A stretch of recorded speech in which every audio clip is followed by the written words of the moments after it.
Hi everyone, I am Saket. I am an automobile designer who loves creating design content. Now, I say this almost every single time because whenever I think of a person for the design podcast, I think of a designer who can share the most unique journey. And today's guest is no exception. His name is Harsha Raju. He started his creative journey at NID in 2007 as the second batch of transportation design. Later, he realized that he wanted to take more responsible roles and understand the strategy of the business. He was one of the core members who started an incubation R&D center.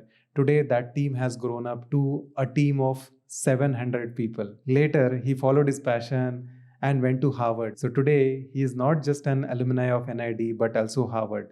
He has the most unique journey to share with all of us, and I recommend you guys to watch till the end. Let's start.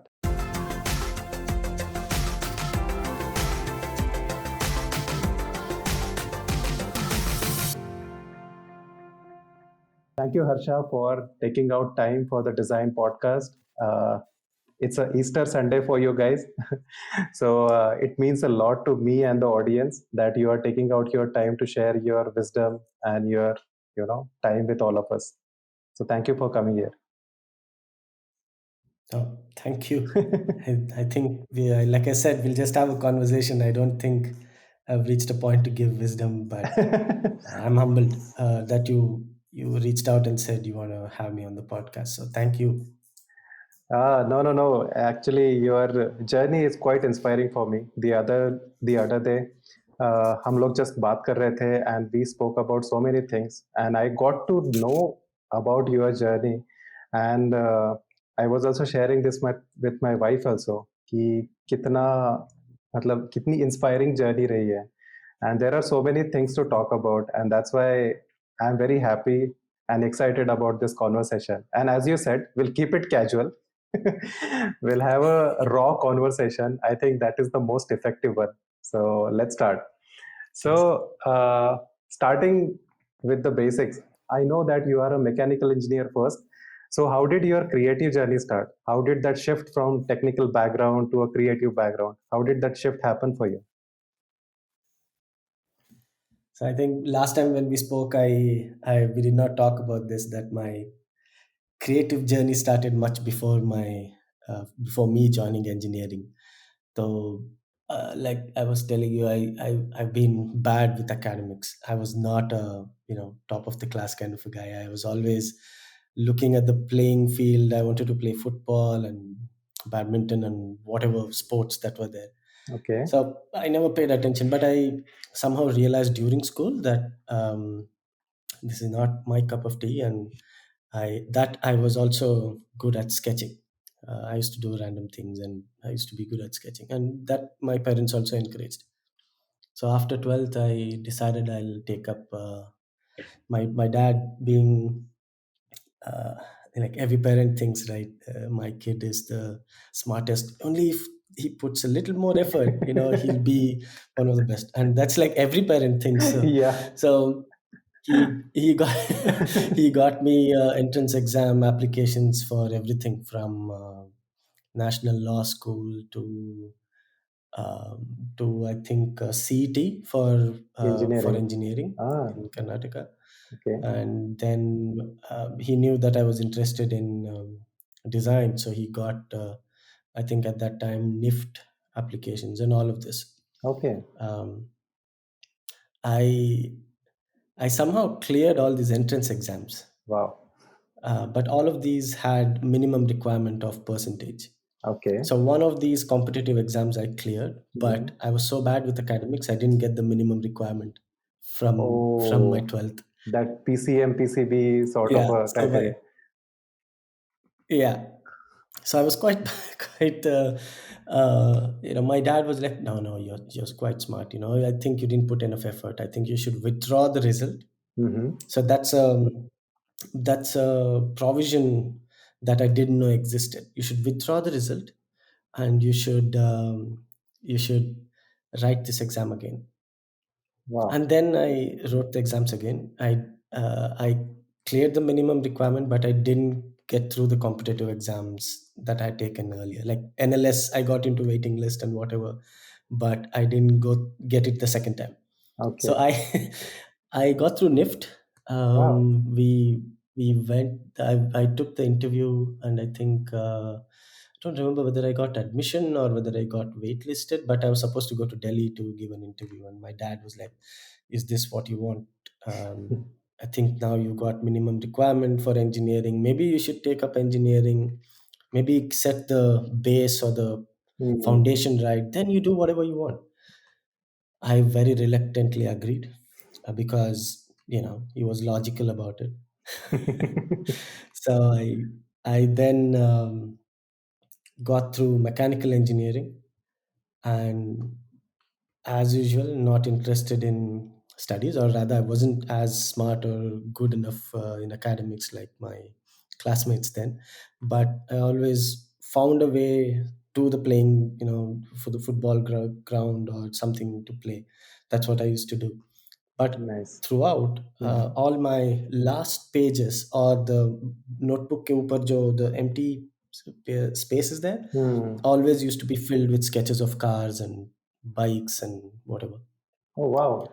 So And this, there, sorry to yeah, interrupt. This you were doing, you started doing after entering mechanical engineering, or you were sketching cars yeah, from before only? no, during mechanical. So very bad sketches, but in engineering, when nobody else is sketching, you stand out.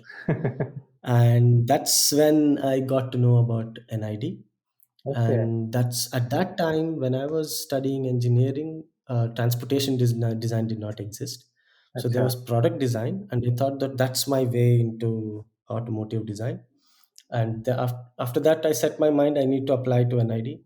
Hmm. I took my elective in automotive. I took my final semester. I think that's called a thesis presentation or something. That also in automotive, and I only focused on automotive. And then my eighth semester project was also building a vehicle in physically built a vehicle using some things. Wow. It was interesting at that time. The whole idea then was how to use a governor.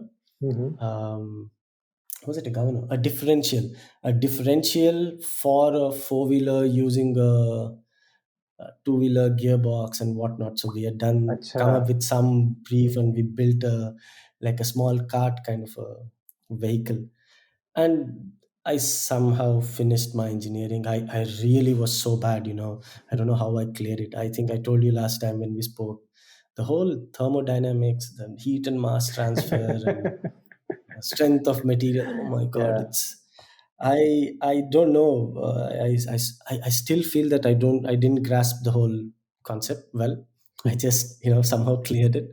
So then I applied to NID. Hmm.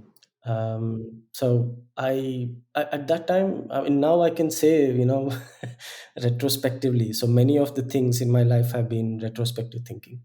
Now I can think back and say that, oh, I really wanted an idea and I got it, but also it was foolish. I did not apply to anything else. I did not apply to CEED, the entrance exam. I did not apply. I did not apply to product design. I only applied to NID, transportation design. Transportation design.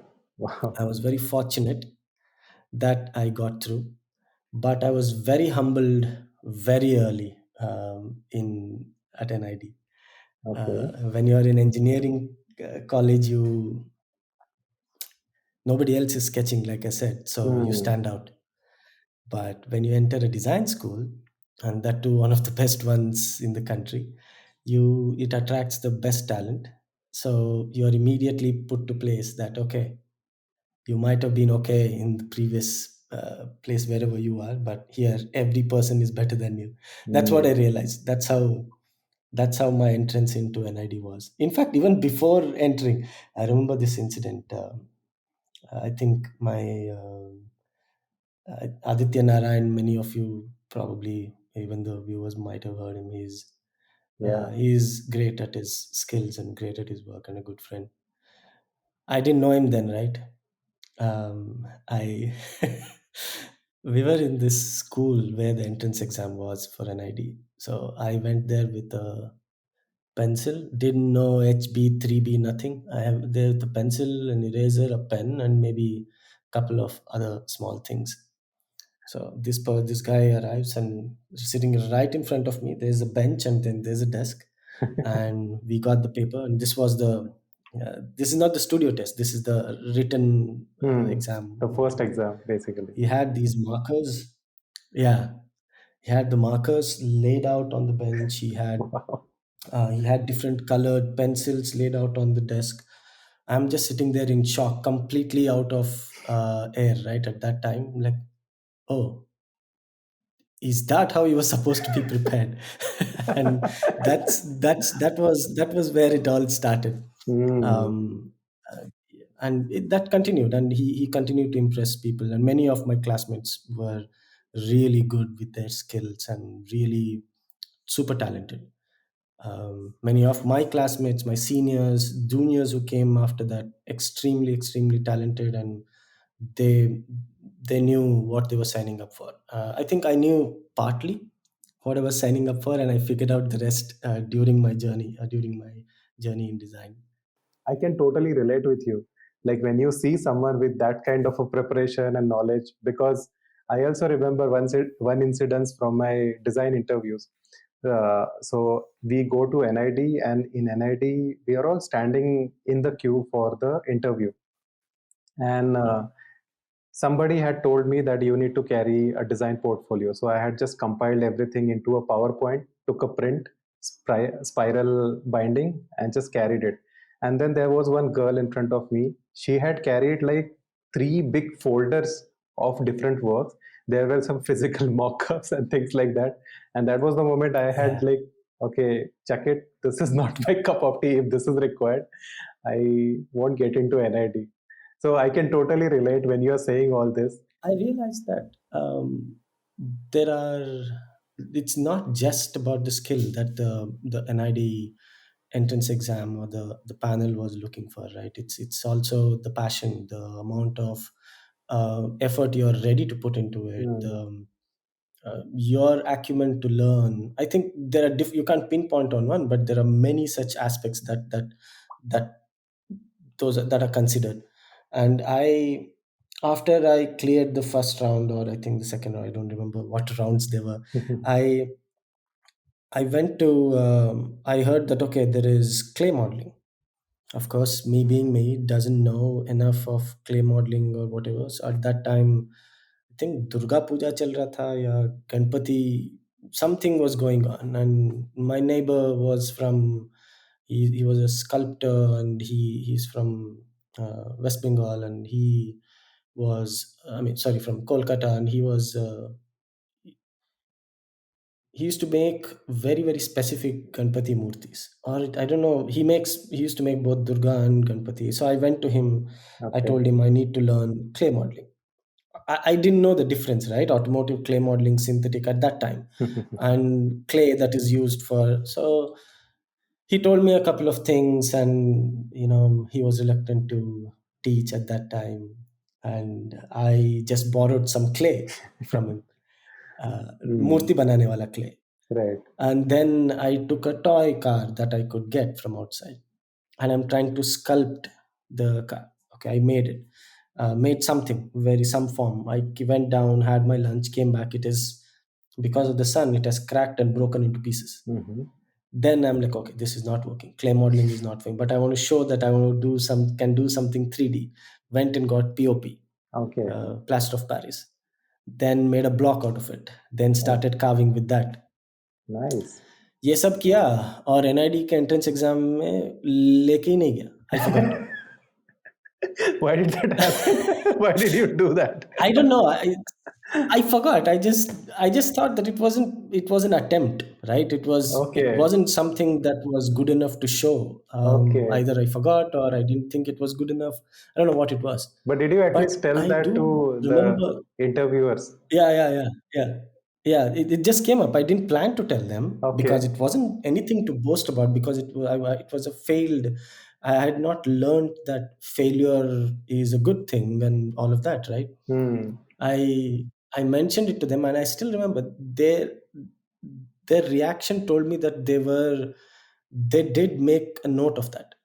They Oh. did, it made some impact that I took that effort, went to someone, spoke to them, tried to do all of that. So I think it's not just about, I mean, of course it does show that you have so much of work behind you to have Mm. boxes with you. It's not one path or one specific thing that I think the panel is looking Mm. at, the jury is looking at. So I just, it's just my take on it, but it could be different.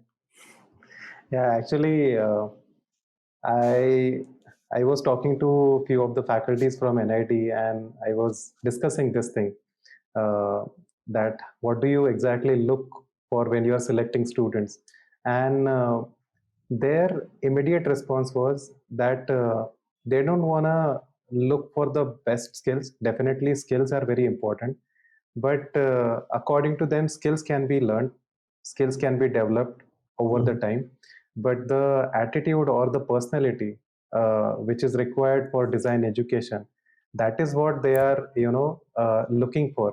And when they said personality, it was mostly about how much naturally passionate you are about this field. Are you willing to take a lot of initiatives? Are you willing to take a lot of efforts? Yeah.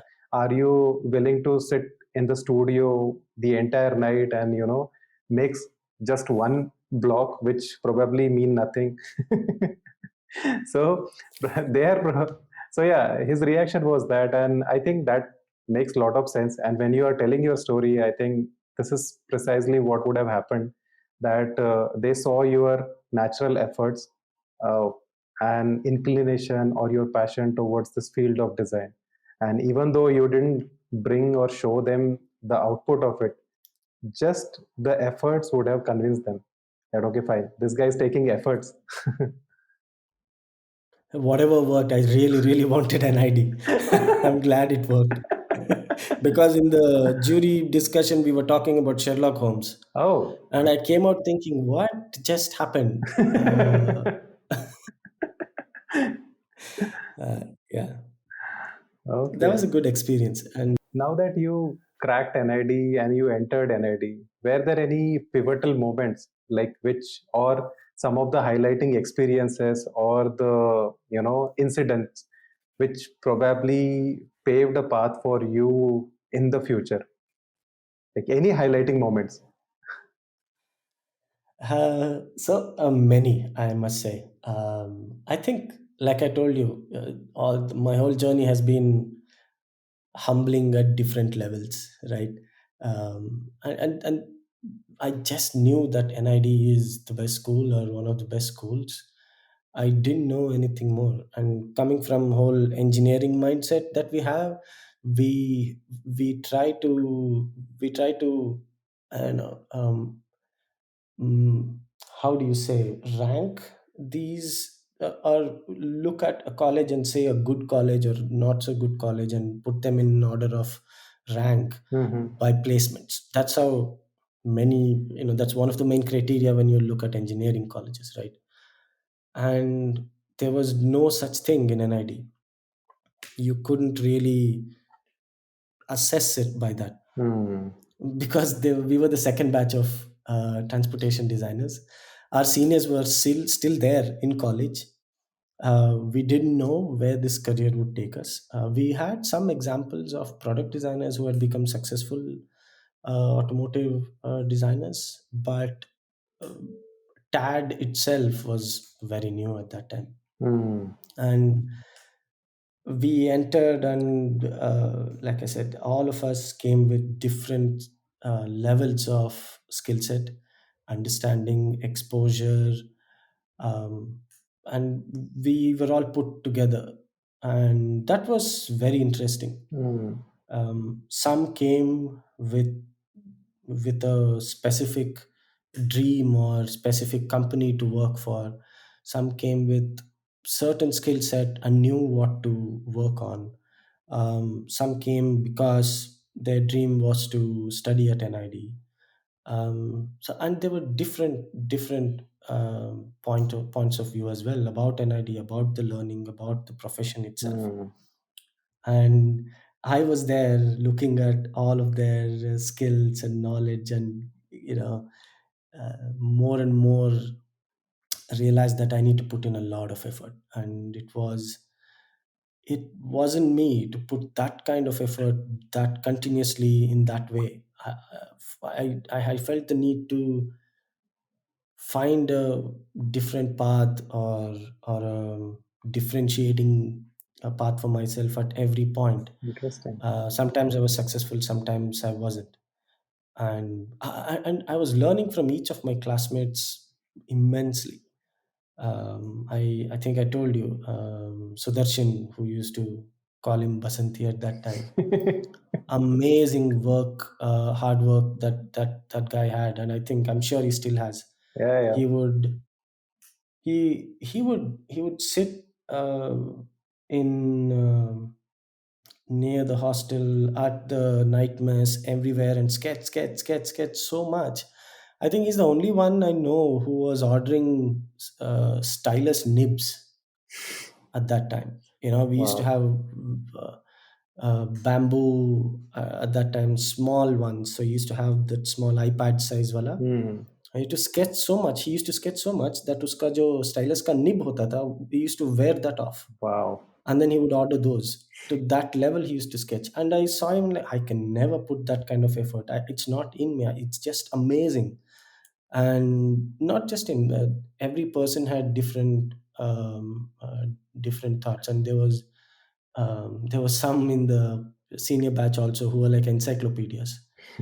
You mention any vehicle, they knew everything about it. So being in NID for me was not just about skills. I think it was also um, confidence that you can start a project without knowing the end result. I'll give you an example. As an Hmm. engineer, you will relate to this. Many of our exam questions are to prove that, Hmm. right? To prove that this theorem, blah Right. blah blah, Yeah. and then you have consider ideal scenario of this, blah blah, and then you read somewhere, and then you write hence proved, and then you're like, yeah. So when you get into design, you Hmm. don't start with to prove that, right? You Hmm. don't know what the end output is going to be. True. Like, you get vague things like, this needs to be classy, and it needs to appeal to Y, and it needs to be released in this, and it has to have this edgy blah blah, and it's vague, and then you don't know what the output's going to be. That, I think, is a skill that not many other professionals have. It's Hmm. not easy to start off and enter into a project or enter into something without knowing the end output. So I think as a designer, not just automotive, I think as a designer, that's something that I really, really value even today. Wow. Actually, that's very thought provoking. Actually, when you articulate that, uh, am I audible? Yes. Okay. So, yeah, I was just saying that it's very provoking when you say or articulate like that, that most of the design objectives or design projects start with just an open, sentence that this is the problem and this is what you need to solve. But there is no Yeah. structured process, or there is no, given structure to approach this problem. And you literally don't know, in most of the cases you literally don't know what will be the final output or final product. So that working on such kind of objectives, you need a lot of conviction, and you genuinely Yeah. learn to enjoy the process. And I think, I know. yeah, so you are basically getting disconnected from the end result, and you are focusing on the day to day process. So I think that is something very thought provoking, and I think as a designer you need to enjoy the process, because result you literally most of the time won't have any control. Right. Yeah. No, and also, I think even you get comfortable with ambiguity. Hmm. It's not easy. It doesn't come natural to Right. people, because you're literally starting off with nothing, not knowing where you're headed. Hmm. That, if you already knew that this is what I'm going to arrive at, then you're not being creative at all. So that comfort with ambiguity, I think, is a very good trait that in any profession, any space, I think that would be very, very valuable, and that design teaches us that very well. Wow, this is going to be one of the most interesting takeaways from this podcast. Wow. Okay, now that you have talked about your journey into NID and creative, encounters with people with different skills and all that, uh, how did your professional journey into design start? Yeah. So so like I said, I was in a game of catch up at NID. Okay. Um, my skills were not that good, and I had to I had to go, and I realized that I realized what my strengths were, and I realized wherever I was not strong, even if I had to work, which I couldn't put the work ethics like I mentioned about Sudarshan and Mhm. Neer and all the other ones who were putting that. I realized that if you are not able to put that and get there, even if you put it, they're also putting that much effort. So you'll always be like a catch up game. You'll be doing this catch up game. So I thought, okay, I kept looking for a niche. I kept looking for a space that I can actually succeed in. So I started off with, maybe I can look at two wheelers. Nobody else was looking at two wheelers at that time. I mean, this was first year, I think. Hmm. Then I started sketching two wheelers. Then I think somehow created a portfolio that I was fortunate to get an internship with TVS, Wow. and that was for me. I was very proud of that at that time because my first semester jury was a disaster, uh, and only I'm the only one to be blamed for that. I didn't put enough effort. I had my model that was unfinished. My sketches were not that good. My concepts were so, and I placed the model on the table. And then I remember my first jury had Elias, head of design TVS at that time. Mhm. He said, "What is this? You need to reconsider your application to NID. Okay. This is not the standards that we Wow. that we are proud of here." And mm, these are well achieved big people in the industry, Yeah. and hearing that from them was very very it hits you, right? Hmm. So then I was like, I need to work. I need to make an impact on this person. And it so happened I was fortunate enough to build a portfolio that was good enough for TVS, and TVS had some fantastic people at that time, and even now, extremely talented people at that time and even now. And they gave me the internship, me, Sudarshan, and Imli Sashi Iyer. So three of us got internship, Okay. and I think we did okay because we were offered the DIP project after that, Hmm. and we went back to do our DIP project, and that was also extremely good learning experience. For sure. Um, and yeah, and even there, like I said, at every point there was humbling experiences throughout. I remember we were very passionate about so many things at that time, and we would go to the senior designers and say, um, I think we should release Bebex. That's the way. And TVS was already into Bebex in Indonesia and all of that, and I think they still are. Right. Like, these are so good looking and they are so good, and I think youngsters will just buy it. We should just release it, and I think we are making very um, these kind of bikes, and we should be like this. And we are like bachas, right? We are still NID interning, going and telling the senior head of, I think, bike design. We are going and telling him we should do this, and he asked a simple question: why should TVS listen to you? Who are Hmm. you? Why should TVS listen to you? And it didn't hit us initially. It is like, what am I saying and what is he asking me? And I think few years later, I realized what he was trying to say is that it's there are so many different aspects to consider before taking such a big decision.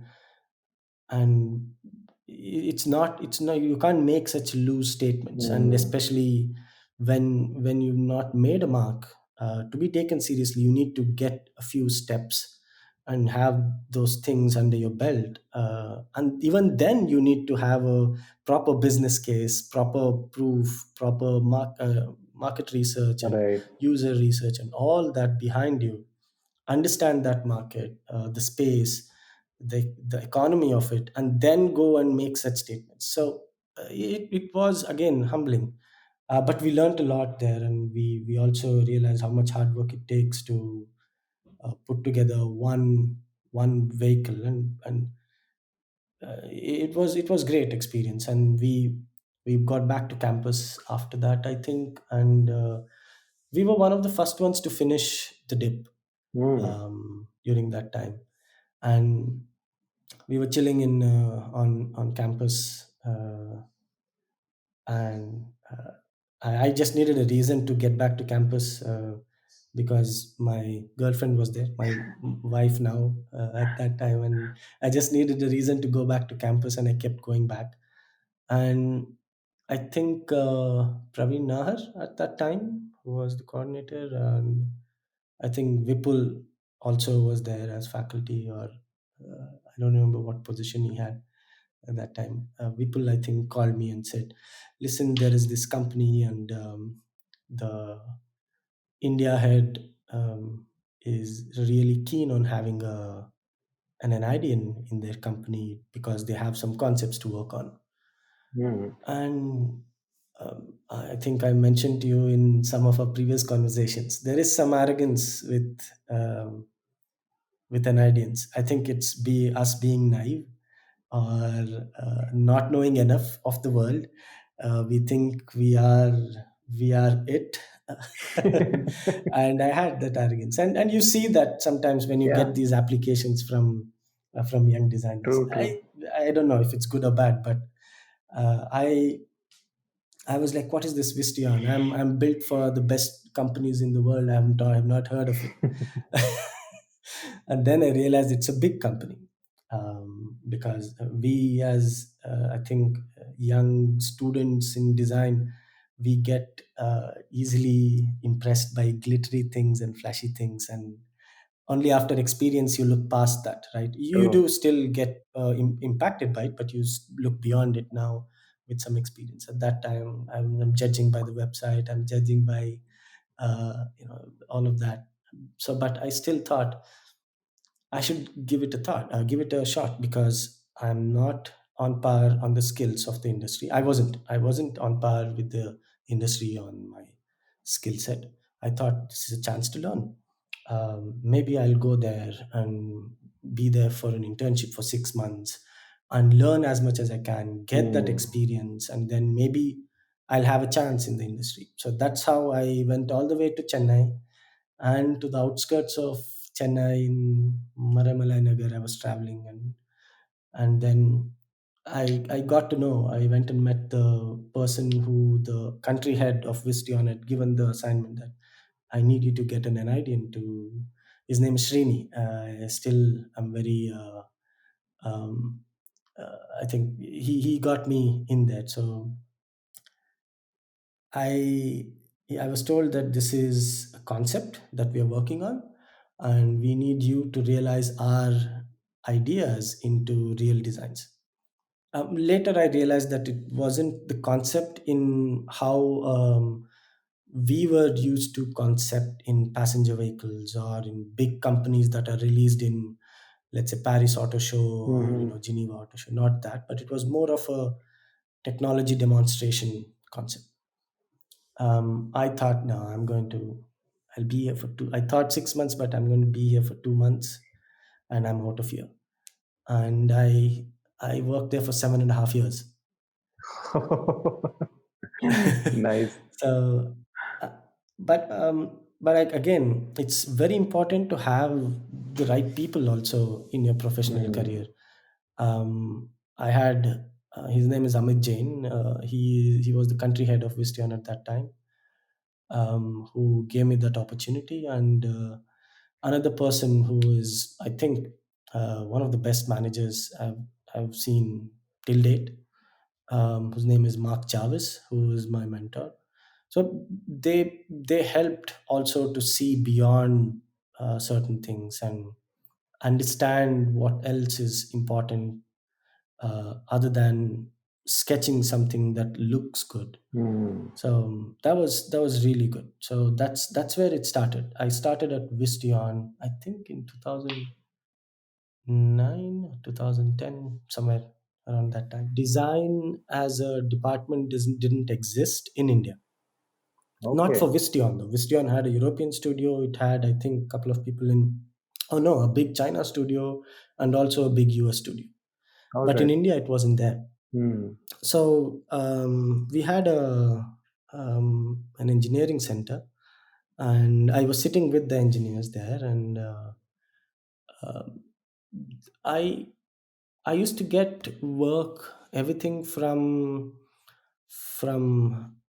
icons needed for a display to a product design to typography to 3D modeling to all of it. And it was very difficult to explain that these are all specialities, like how you have in Hmm. engineering, you have a electrical hardware designer, you have a software engineer, you have this, you have that. It was very difficult to explain. So I was like, let me try, like you say, ande, and I kept trying everything. Are they? And that was also good because Yeah. if I was resisting then, I wouldn't have learned, right? Hmm. If I was like, what is this, what did I learn? I should be designing shiny red sports cars, and I wouldn't have learned any of the things that the company had to teach me. And there were really extremely hardworking smart people there, and they just were not exposed to design, so they were not ignorant or anything. It's just in Hmm. their line of business they were not exposed to it, and slowly started showing them, this is what it is, this is how it is. And then I was able to convince, along with my manager then, Mark. We were able to convince that, okay, you need a team of such people. One would Hmm. do this, the other one would do UX, this one would do 3D modeling, and then we built a team. We made a Yeah. business case out of it. We told that this is how you would, when this work comes, we will charge them as a service, and we would charge by the hour, and then we would charge them X to another business unit in another country, and then that would be charged to the customer and whatnot. And and then it became a design studio. And then we ended up, when I left Vistian, I think we were about 13 or 14 people doing different kinds of projects. I think about 12 to 15 projects um, supporting, I think, India and a couple of other regions as well. And yeah, that's a studio that Mark and I, I mean, Mark put together, and I supported him. Wow. And I think it's still on, and it's still doing well, I think. Yeah, yeah, yeah. Actually, I had few friends who were working there, and it's definitely doing very good. Here, basically, along with design, uh, what were the skills you ended up uh, grasping over there through this very unique sort of a journey? I think, I mean, also to address what you said, Saket, I've told you before that when you come from a middle class family, you also have other things to worry about, right? It's For not sure, always a choice. I had an education loan, of right? course. And yeah, I couldn't afford to be without a job for a long time. Hmm. And there this was, and it was a big company, and it was giving me security, and also had like Mark and Amit and people like that who were supporting. So I didn't see it as a risk at that time. I was happy to take it up. Okay. Yes, I, in my mind somewhere, I was like, Tad. Okay, Tad. People are always, we do love cars, all of them, and automobiles. So we all want to design that vehicle that goes on the road, and people turn their heads and see and can go wow, right? And we always, somewhere in the heart, you have that, you want to do that. Hmm. And that was there, that no, I'm not doing that. That's one thing I wanted to do, and I'm not doing that. And some of my classmates probably were on that path. But yeah, I think it was, I didn't see it as a challenge or see it as anything else. I think, yeah, mm, it came about naturally.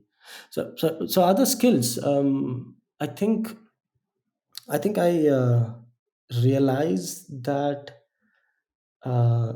the limitation of one aspect of design over another, and how it is essential to have specialities in that, and also the importance of exploring that.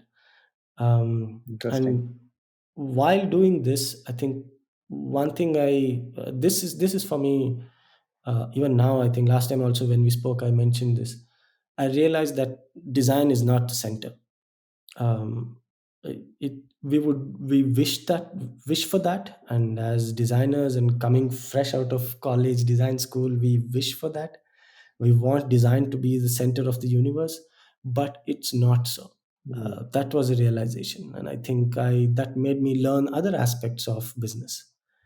Design is one aspect, and that's important because we somehow, I don't know if it's just an idea or all of us designers in general, we somehow uh, uh, we inculcate this idealistic approach to product development or approach to new concepts, that it has to take life from design and it has to be the center throughout. I think I learned that it can be, but mm, it need not be.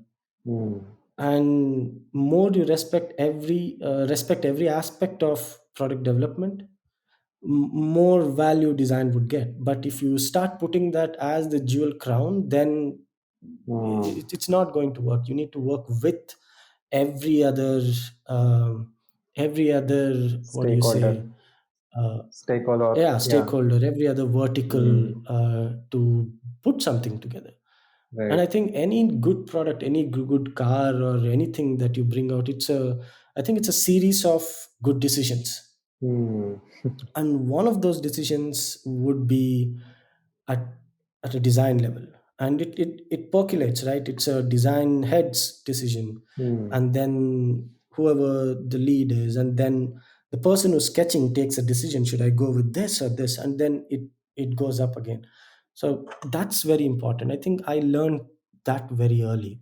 And uh, I think every good product needs to be well designed, but to think that every well designed product is a good product, I think it's not true.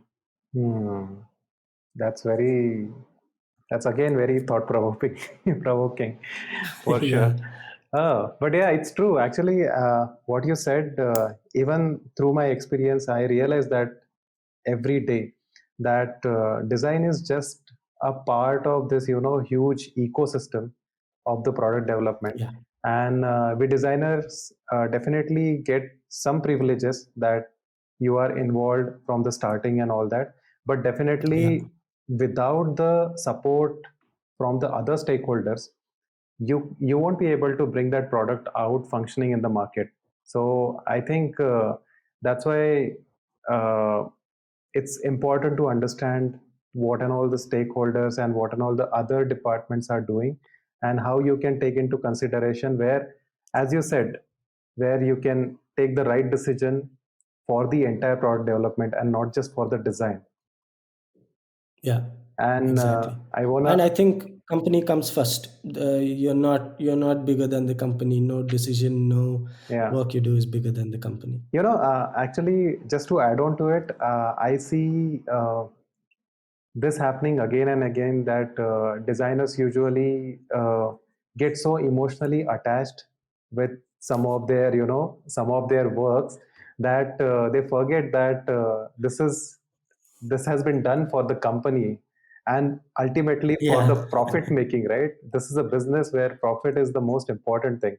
Like and unless and until it is ticking every box from each stakeholder, it is not going to do bring the business for the company. And that's why, even if you are like emotionally connected or attached to that final, like your baby, it's not something. And I think that's a very, sometimes it happens to me as well.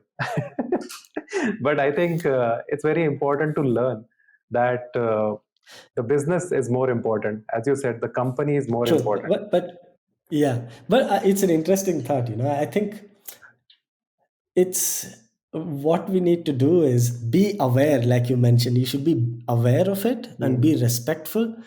But then I think that passion is also important. That what I'm doing, this has to Yeah, go through. This is the right one. This is that is important. I mean, if we don't have the passion, then how else will it go forward? How else will yeah, new things come into true.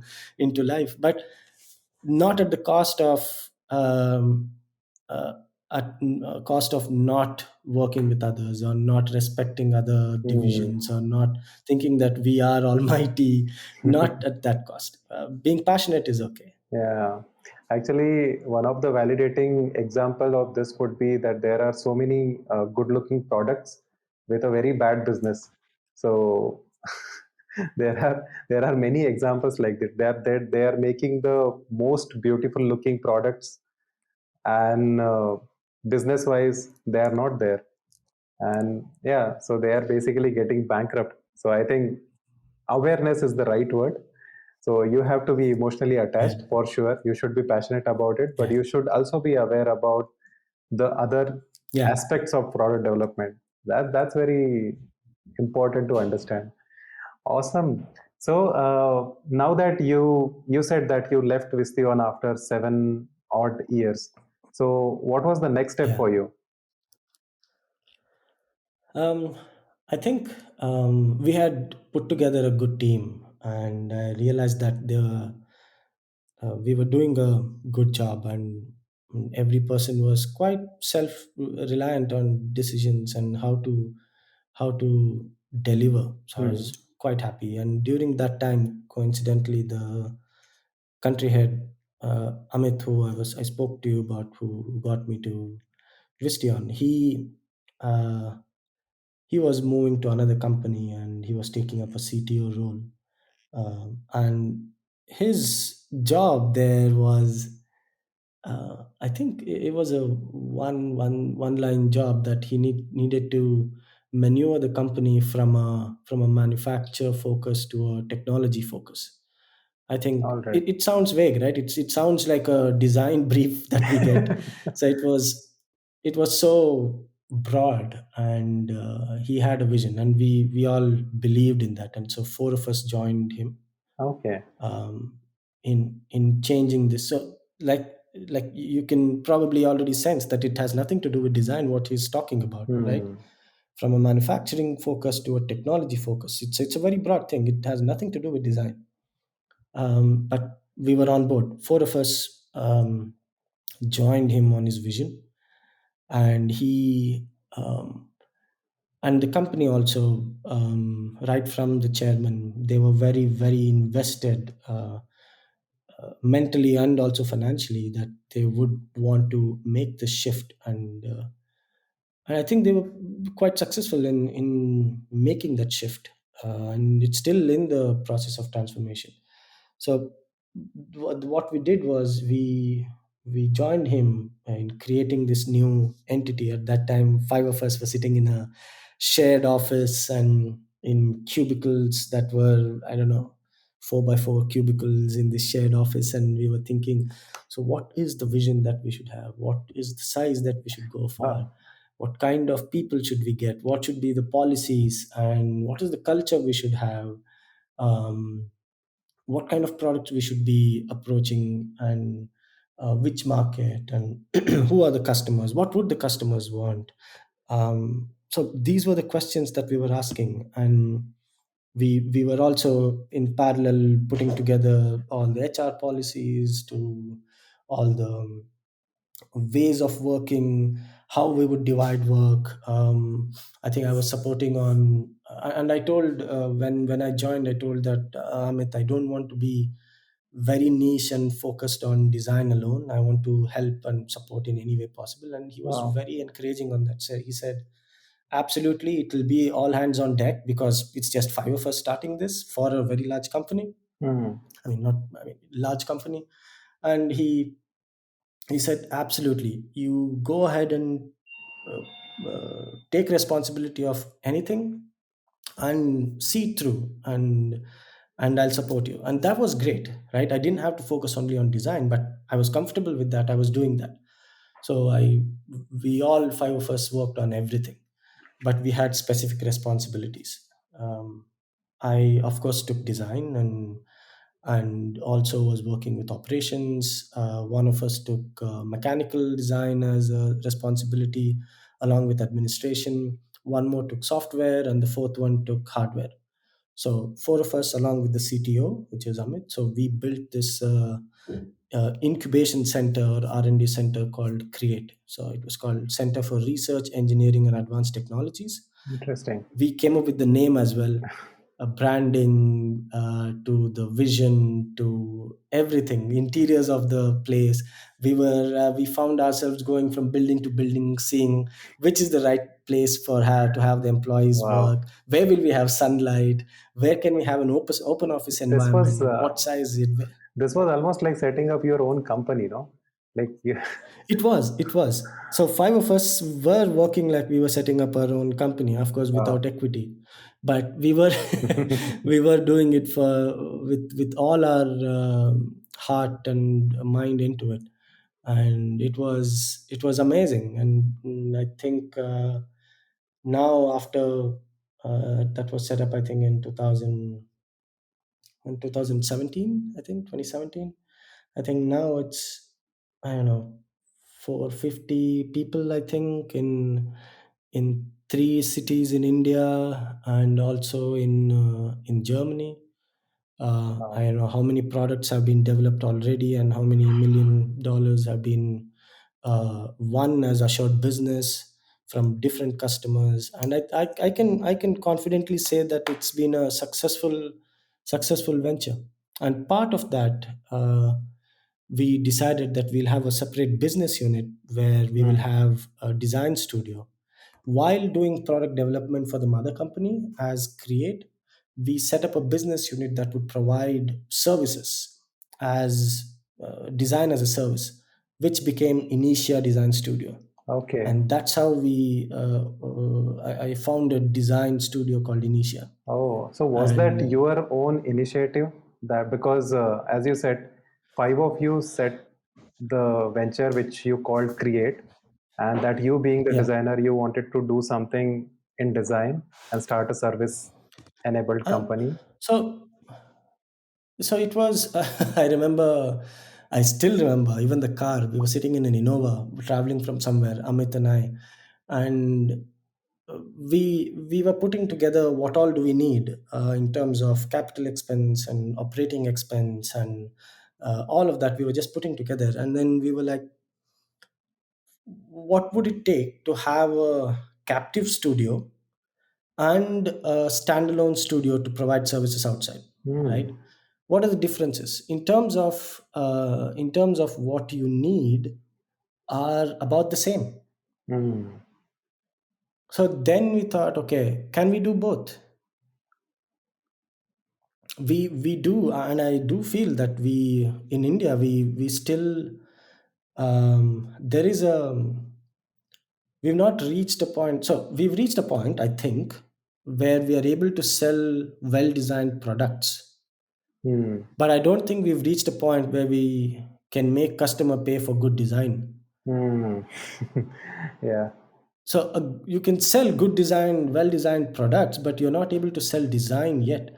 So, Hmm. but we still were, at least in Initia, we were very passionate that we should give good design from beginning to end. We should focus on doing good design and without compromising. So that's what we started doing. We started offering very high quality design. Many times we weren't affordable, uh, but we were okay. We were like, even if we commit, we will get approval from top management and say that we will do this for a lower cost, but we are going to do this at this quality. But we were not compromising on design, and that's how it all started. That okay, if we are anyway doing a no compromise design studio, can we also offer it to the outside world, to our customers? Hmm. And that's how we came up with Initia, Wow. sitting in a car. Wow, interesting, man. So, will it be right to say that by this time, you were completely into managerial responsibility than a typical traditional designer's role? Yeah, I think I realized that when I left Vistion and joined Minda, I realized that when I hire designers, they will be definitely more skilled than me. Hmm. They've been practicing it for a longer time. I switched to managerial and strategic roles quite early. Okay. So that's when we went and requested Hubert Tassin, who Hmm. is who is from Pininfarina, and I totally trusted him that, from design point of view, you are the design chief, and I was acting as the head of design studio, but from all aspects of providing design critique and providing inputs from design, it was coming, I mean, it still comes from him. So we did took that decision right at the beginning. Okay. And I think one of the first employees was, I think, Abhilash Sudhindran. He was at that time, he had just left Maruti, and then he was joining somewhere else, and we somehow got him to Initia. So him and I sat and we were discussing. I think he was the one who came up with the name Initia. We had Oh, about really? 12 different names. Yeah, we had about 12 different names. We had Mesaki, very, easy to pronounce, Oh, but something that means something. We had certain criteria, and all of us were brainstorming, and we were writing it on whiteboards. And Initia is like, in Latin, initium is beginning. So we made hmm. that Initia, and that's how that came about. Wow. So design inputs were coming from Hube throughout in Initia, and for some reason I couldn't let go, and there was a Cintiq on my table all the time. Okay. And I used to laugh at myself when I used to open Excel sheets on a Cintiq and sit. So I think that's when I realized, I'm like, this is where I've reached, where I'm opening Excel sheets on a large Cintiq. Wow. And I realized then that, okay, I'm not in design anymore. Now that you had your experience in strategic and managerial roles, and you also had some of the leadership roles where you could achieve something substantial at the end. uh, how did Howard happen? Like, for those who don't know, Harsha is also a Howard alumni, and he has done a course which is considered as an alternative to MBA.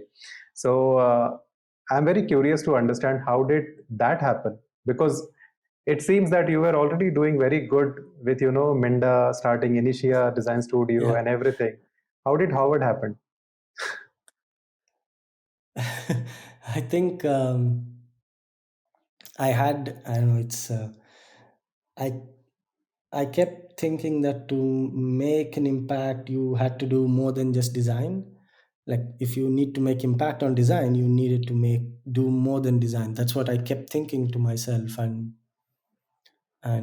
like I said, I had my education loans, so, and also I didn't know whether I would get through also. But I did write to Harvard MBA program, and I told them that this is how it is. Can I instead apply to the executive program, and can I do so and so?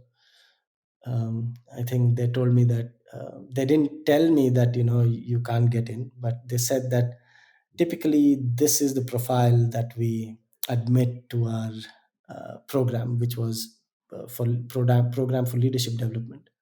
And they sent me some examples, like, with 10, 15 years experience, vice president of a company, or head of so and so for that, and all that. So I think with 2 or 3 years experience, then I got this. I think I still have that letter somewhere. And I told myself, okay, after I reach 10-year mark, I'm going to apply again.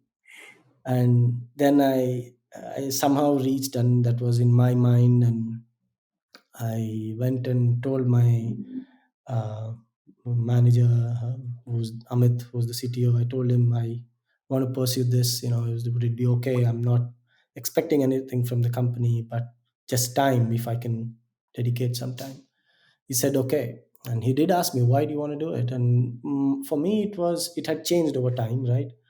I think it was important for me, like, to break out of the niche, because you do, after a point of time, I mean, you would have also experienced this. If you go and, as a designer, if you go and give some kind of a generic comment also on something, you would be, that comment would be seen as coming from a designer. That Mm. tag is attached to it. So I wanted to, even though I had put in time in business and leadership and strategy and all, I wanted to learn more about it and also break away from that niche. And again, a humbling experience at Harvard Business School. People are just amazing, and I think what I got out of the whole thing is that, the more you learn, you just realize how much more you need to learn. It's just so much. And I think it helped a lot, coming from a design background. Mm. In that class, in my cohort, I think I was seeing certain aspects from a design perspective, and I think that was a little unique. Okay. And it brings a different point of view to any case that you read. And it's about case study methodology, right? You get a case, you read that case, you form a point of view, you discuss with your group, and then you go to the class, and then the faculty opens it up for discussion.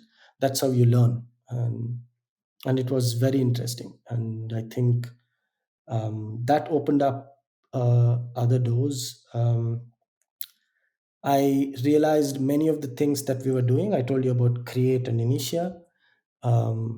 They are some things that big companies are already doing in different ways and forms. Like, for example, what we put together, we call it R&D center, but it was actually an incubation center. Mm. What we were calling projects with certain funding and certain goals, etc., that's called a venture.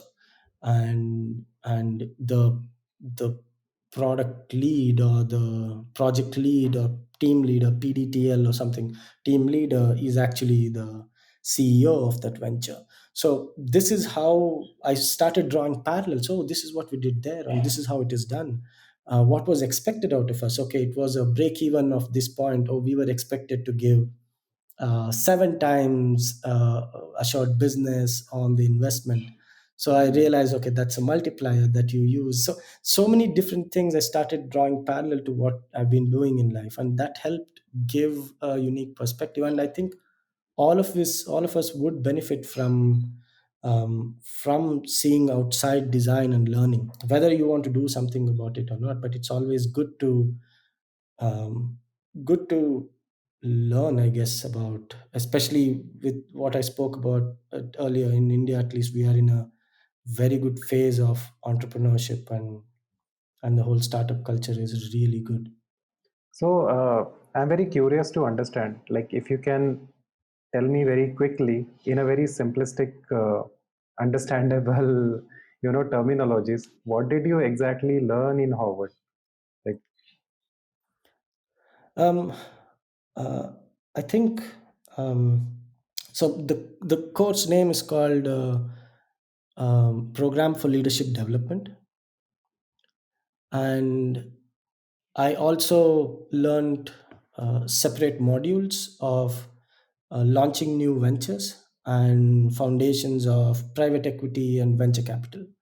So the program for leadership development is, it's structured for high potential employees who are in a path to leadership, and they teach about uh, different aspects of leadership. wow, it's it's very incredible to understand that you broke out of the what do you say?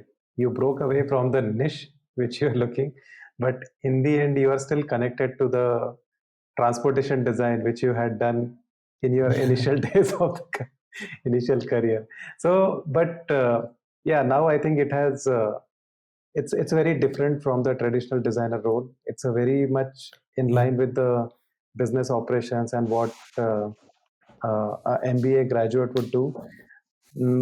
So I think it's very incredible that how you have explored the career path along the way, like with the kind of things which are happening around you. You started learning, realizing, observing, and try to bend your career accordingly. And I think it's highly impressive that even after doing, even if after working in the industry for 10 years, you again opted to go and pursue another degree, because most of most of the people around me, and I think you must have also seen that even after working for like 5 years in the company and all, they would be like, "Ab padhai nahi ho payegi." You must have seen those people, right?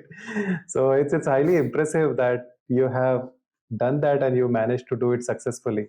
So in your careers, in your this career, you must have come across so many, young designers, and during your time in Vistion and Initia, Minda, basically, you must have seen and recruited so many young designers. Do you see any kind of change in the attitudes of the designer or these young designers? Do they uh, basically, do you have any advice for those young designers? I think uh, I don't know if it's advice. It's just my thing, my thinking and my experience. I think is that uh, I think we should break away from idealistic on how it should be, and it should be this way, it should be that way, and then it's good to have that, and also have a check on what the current situation is. Mm, And my only advice, if I may, to the young designers would be have a clear understanding of when they assess an opportunity, whether that's they're looking at it as a job or career, and there's a difference. mm, And as long as they know that, I think it'll be you could be doing a job and your career could be taking you in a direction that you don't want. mm, And it shouldn't happen that after 6 years, 7 years, you realize, oh, I wanted to do that, but I never, now I can't because of so and so. And I'm sure even at that point, you can make the switch. Absolutely. It might be a little more difficult. So have a clear vision on what is a career path and what is a job. mm. I think that's what I would say. Awesome, I think Harsha. it's more generic, not just for designers. Yeah, I think it's more generic, but I think it makes a lot of sense because with the changing times, I think with this COVID, things have got a different level of pace, right? The trends are changing so fast, the technology is Yeah. evolving. There are so many career avenues which have been opened with this work from home scenario, right? And Yeah. every field is evolving at a rapid pace. So you might know, you won't know basically that what and all, no new opportunities are there being created every day. So I think what you said is right. What is the career path which a person wants to take, and then if you put your mind and soul into it, then probably they will figure out what they want to do. I have one last question for you, if I may Sure. ask. That see, this is a very common problem. Like whenever I get a chance to interact with design students and all, uh, because design field and traditional design job, uh, especially when it comes to automobile design jobs, so it demands huge amount of skills, and the expectations from the industry have risen like anything, and there are many students who get disappointed very soon. Like there are students like you who get humbled down with the the skills which peers have and all, but there are so many people who will get kind of depressed. They lose their motivation that ये तो हमसे हो ही नहीं पाएगा, and what will happen to me? I also have a huge design the education loan, और मेरे पास तो skills ही नहीं है, और ऐसे skills से मेरे को job भी नहीं मिलेगा. Do you have any suggestion slash advice for those students? I think it would be case to case, right? It's always this one. It's a very interesting scenario what you played out, but it would be case to case. It wouldn't be a generic one. But what I could say is that if there are different companies, different industries, different types of design jobs. I think one thing would be to explore what a skill set can contribute to, and what it could be in in a big OEM making vehicles. It could be in a tier one designing components. It could be a startup that has one or two products that they're working on. It could be at any of these. And also it will be good to understand for that particular job in that company what is the skill level that is required. And it's not always skills, right? It's about intellect, it's about the concept generation capability, it's about alignment to the business, it's about Hmm. the attitude, it's about how you gel with the team. There are a lot of different aspects that are considered when someone is brought into a team. Hmm.